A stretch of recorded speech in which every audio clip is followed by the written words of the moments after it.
এটা খুবই আনন্দের বিষয় এবং আনন্দের কথা। বিষয়টা হচ্ছে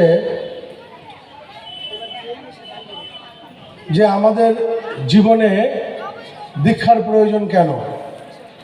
আমরা যারা দীক্ষা নিয়ে ঠাকুরের দয়া কৃপা পেয়ে যাচ্ছি, যারা এখনো ঠাকুরের বীজ নামটা নেননি,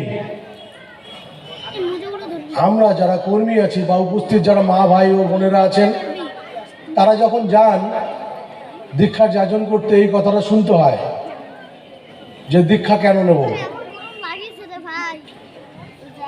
এই প্রসঙ্গে আমি পরম প্রেমময় শ্রী ঠাকুর অনুকূলচন্দ্রের কয়েকটি প্রসঙ্গ, যেটা এখানে বড়ই প্রাসঙ্গিক, সেটা উপস্থাপিত করছি। প্রেমময় ঠাকুর দেওঘরে ঠাকুর পার্লারের বাইরে বসে আছেন। সম্ভবত সেটা দেওঘরে এপ্রিল মাসের সময়। তখন মাঝে মাঝে একটু ঘূর্ণিঝড় হয় দেওঘরে।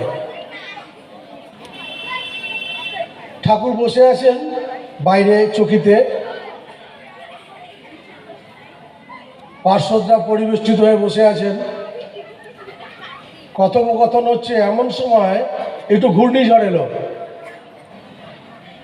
তো ওখানে উপস্থিত যে দাদা ও ভাইরা বসেছিলেন, তাদের একজনের চোখে একটা খড়কুটো পড়ে। তো যখন আমাদের চোখে কিছু একটা নোংরা পড়ে, তখন আমাদের দেখতে অসুবিধা হয়। ঠাকুর ওটা লক্ষ্য করছিলেন। সেই দাদাটি অনেক চেষ্টা করেও সে চোখের থেকে নোংরাটা বার করতে পারছিলেন না। কিছুক্ষণ চেষ্টা করার পরে সামনের এক দাদাকে বললেন যে আমার চোখে একটা কিছু পড়েছে, আমার দেখতে অসুবিধা হচ্ছে। তো ওই দাদাটি তার পকেট থেকে রুমাল বার করে রুমালের কোনা দিয়ে সে চোখের নোংরাটা বের করে দিলেন। বল, বাহ, খুব ভালো হয়েছে, এখন দেখতে পাচ্ছি।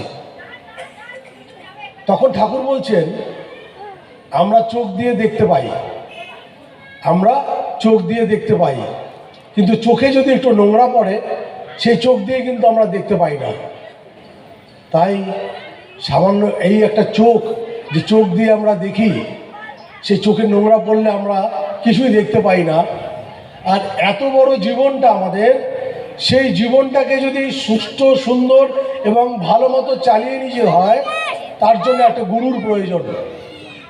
আমরা সঠিকভাবে চলছি কিনা, আমাদের কোথায় ভুল হচ্ছে কিনা, গুরুর আদেশ নির্দেশ পালন করে আমাদের এই জীবনটাকে সুন্দর এবং সার্থক করে তোলার জন্যই আমাদের গুরুর দরকার, যিনি আমাদের প্রতিনিয়ত আমাদের চলার পথে আমাদের ভুল ত্রুটিগুলো ধরিয়ে দিয়ে আমাদের জীবনটাকে সুন্দর করে তুলবেন।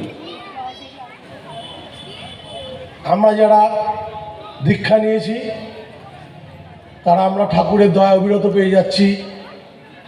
আমরা অনেকেই বলি, হে ঠাকুর আমায় কৃপা করো। কৃপা মানে হচ্ছে করে পাওয়া। যদি কিছু করলামই না, তাহলে কৃপা কি করে আমি প্রার্থনা করি? তাহলে কি করতে হবে? ঠাকুরের দীক্ষা নেওয়ার পরে, বীজ নামটা নেওয়ার পরে, ঠাকুর যা যা বলেছেন, প্রেমময় যা যা আমাদের বলছেন জীবনটাকে সুন্দরভাবে চালিয়ে নিয়ে যাওয়ার জন্য, সকাল থেকে ঘুম থেকে উঠে ঘুমোতে যাওয়ার পর্যন্ত যা যা করা দরকার,